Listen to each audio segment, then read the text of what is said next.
सभी को मेरा नमस्कार।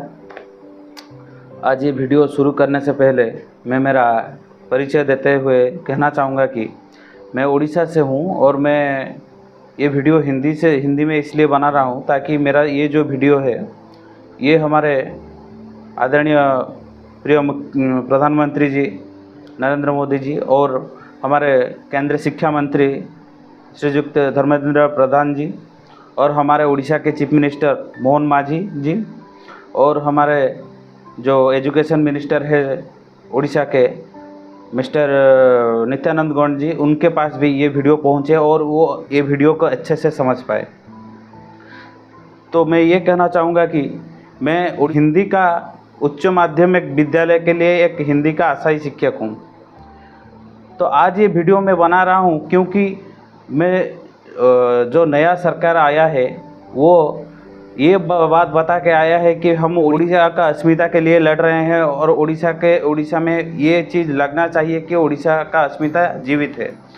पर उड़ीसा में ये एक चीज़ भूल रहे हैं कि हमारा राष्ट्रभाषा भी हिंदी है, तो हिंदी का भी रक्षा करना पड़ेगा। तो मुझे कुछ दिन पहले एक बात मैं जान पाया कि हमारे जो धर्मेंद्र प्रधान जी है वो आगरा के हमारे जो है केंद्रीय हिंदी संस्थान आगरा में है, उसका चेयरपर्सन है हमारे धर्मेंद्र प्रधान जी। पर उसके बाद भी मुझे ये बात पता नहीं, मैं जान नहीं पा रहा हूँ कि हिंदी के लिए इतना उदासीनता हमारे सरकार क्यों दिखा रहा है। ये बात मैं बताना चाहता हूँ कि असल में दिक्कत क्या है हमारे हिंदी शिक्षकों के लिए, जो असहाय हम एस्पिरेंट्स जो हम प्रिपरेशन कर रहे हैं। तो पहले जो सरकार आया है वो बोल रहा है कि मैं लोगों का सरकार हूँ। मैं समर्थन भी कर रहा हूँ कि हाँ, हमारा सरकार जो नया सरकार आया है 26 साल का सरकार जिसने हमको 5T के नाम से ट्रांसपेरेंसी के नाम से हमको ट्रांसपेरेंसी का क्या स्वाद चखाया है और हमको करप्शन का क्या स्वाद चखाया है हम सबको मालूम है। और इतने दिनों के बाद जो हमारा सरकार आया, हमने परिवर्तन लाए हैं कि हम कुछ अच्छे सोच कर ही लाए हैं। तो फिर हमारा जो एजुकेशन मिनिस्टर है वो कुछ दिन पहले जो नियुक्ति मेला जो आयोजन किए थे ओरिएंटेशन प्रोग्राम जूनियर टीचर के लिए, प्राथमिक शिक्षकों के लिए, तो उसमें बोले कि जो हमारे धर्मेंद्र प्रधान जी बोले हम जो ला रहे हैं पैसे, जो हमारे जो माइनिंग एरिया से जो टैक्स ला रहे हैं उसमें से हम वो जो पैसा लाकर वो हम इन्वेस्ट करेंगे एजुकेशन के लिए, और एजुकेशन का मान बढ़ा रहे हैं। एजुकेशन का मान वो कैसे बढ़ा रहे हैं, वो क्यों, मैं सोच रहा हूँ कि एजुकेशन का मान बढ़ाने के जगह वो घटाने की बात कर रहे हैं। क्योंकि देखिए, मैं मेरा पोस्ट के बारे में बोल रहा हूँ, मैं जिस चीज़ का प्रिपरेशन कर रहा हूँ, मैं हिंदी में ट्रेनिंग लेकर आया हूँ। मेरा कॉलेज से, मैं विजयवाड़ा से हिंदी कॉलेज से मैं ट्रेनिंग लेकर आया हूँ और मैं देखने पा रहा हूँ कि जो हमारा जो पोस्ट निकल रहा है, प्रीवियसली निकला था एसएसबी का एक टीजीटी एग्ज़ाम निकला था और इस बार निकला है एलटीआर यानी कि लीव ट्रेनिंग रिजर्व एक पोस्ट निकला है। बार बार हम हमारे एजुकेशन मिनिस्टर को बता रहे हैं, ट्वीट कर रहे हैं और पेपर आउट कर रहे हैं, फिर भी कुछ रिस्पॉन्स नहीं है। हाँ बोल रहे हैं, हाँ हो जाएगा देखते हैं क्या होता है, देखते हैं। आप इस तरह समाधान करते हैं। मैं हमारे सरकार को पूछना चाहता हूँ, क्या आप इस तरह समाधान करते हैं? मैं किसी भी राजनीतिक स्तर का बात नहीं कर रहा हूँ। मैं मेरे और हमारे जो हिंदी के जो हमारे भाई बहनें हैं जो हिंदी के लिए लड़ाई कर रहे हैं, क्या आप इस तरह का न्याय कर रहे हैं कि आप एक हिंदी के जो ट्रेनिंग लिया है उसको हिंदी के पोस्ट के बावजूद आप अदर बीएड के स्टूडेंट्स को अलाउ कर रहे हैं? जो जनरल बीएड किया है, जो आर्ट्स का बीएड किया है, जो साइंस का बीएड किया है, उसको आप हिंदी बीएड पोस्ट के लिए आप एलिजिबल कर रहे हैं? नहीं, ऐसा नहीं होता है। तो जो ट्रांसपेरेंसी का बात फिर से मैं एक बार दोहराना चाहूँगा। तो एसएसबी टीजीटी का जो वैकेंसी निकला था, एसएसबी बोर्ड उसका एग्ज़ाम रिक्रूटमेंट एग्ज़ाम किया था। तो जो एग्ज़ाम के बाद एक आंसर क्या आया, उसमें 2-4 चीज़ हमको जो गलती लगा, तो उसमें एक पोर्टल दिया कि आप उसमें क्लेम कर सकते हैं। तो हमने क्लेम किया। तो जब वो लेट हुआ कि उसका क्लेम करने के चैलेंज करने के बाद उसका रिजल्ट नहीं निकला, तो हमने क्या किया कि हमने एसएसबी ऑफिस के पास जाके धरना लगाए कि बोले हमारा रिजल्ट क्यों नहीं आ रहा है। वो बोले कि और 2 दिन वेट कर लीजिए, आपका रिजल्ट आ जाएगा, आपका जोन वाइज डॉक्यूमेंट वेरिफिकेशन का जोन भी आपका आ जाएगा। तो हम वेट कर लिए, पर 2 दिन के बाद क्या होता है कि पट से ही वो बाहर कर रहे हैं, निकाल रहे हैं कि वो डॉक्यूमेंट वेरिफिकेशन का जोन। तो एक बार आपने आंसर की निकाला, दूसरे बार भी आपने आंसर की नहीं निकाला। हम जो चैलेंज किए थे उसमें से क्या सही हुआ क्या गलत हुआ वो भी नहीं हमको पता चला, और आप रिजल्ट भी नहीं निकाले। तो ये कैसा ट्रांसपेरेंसी है? आप कैसे रिक्रूटमेंट बना रहे हैं? आप कैसे स्वच्छता मेंटेन कर रहे हैं? वो जो 5T का प्रीवियस गवर्नमेंट 24 सालों से हमारा 5T दिखा दिखा के हमको करप्शन का स्वाद चखा रहा है। आप अभी निकाले, एक चीज़ बता रहा हूँ, आप अभी निकाले 3 का मंत्र जो है सच्चोटता, स्वच्छता और साधुता। ये क्या है? सच्चोटता कौन सा चीज़ का आप सच्चोटता दिखा रहे हैं? स्वच्छता कौन सा चीज़ का? वो जो एसएसबी टीजीटी का एग्जाम किए आपको लगता है वो स्वच्छता का एग्जाम हुआ?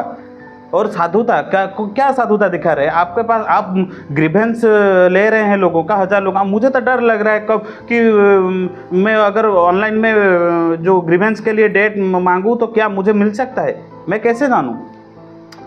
तो उसके बाद और एक चीज़ है, आप जब अपने बच्चों को गवर्नमेंट स्कूल या प्राइवेट स्कूल, गवर्नमेंट स्कूल में तो ये चीज़ नहीं है, प्राइवेट स्कूल में जब पढ़ाते हैं वहाँ आपको बच्चों को प्रोग्रेस के लिए आपको एक प्रोग्रेसिव रिपोर्ट दिया जाता है। अगर हमको हमारा रिजल्ट पता ही नहीं चलेगा तो हमारा प्रोग्रेस कितना प्रोग्रेस हुआ है, कौन सा चीज़ में हम सही हुए, कौन सा चीज़ में हम गलत हुए, वो बात कैसे पता चलेगा हमको? तो इस बात का भी ध्यान दीजिए कि जो भी एग्जाम कर रहे हैं उसका एक रिजल्ट निकाले, और कौन सा क्वेश्चन का आंसर सही हुआ, कौन सा आंसर का गलत हुआ, हमको वो सही से पता चले। इस बात का भी ध्यान दीजिए। और आप एसएसबी बोर्ड होइए या OSSC या OSSC का होइए, रोल नंबर के बावजूद आपको रिजल्ट निकालना पड़ेगा। कौन सा क्वेश्चन का सही आंसर है, कौन सा क्वेश्चन का सही आंसर गलत है, हमको वो भी पता चलना चाहिए। और आप जो अदर बीएड के स्टूडेंट को हिंदी पोस्ट के लिए, संस्कृत पोस्ट के लिए एलिजिबल कर रहे हैं, यह बात बताना चाहता हूँ।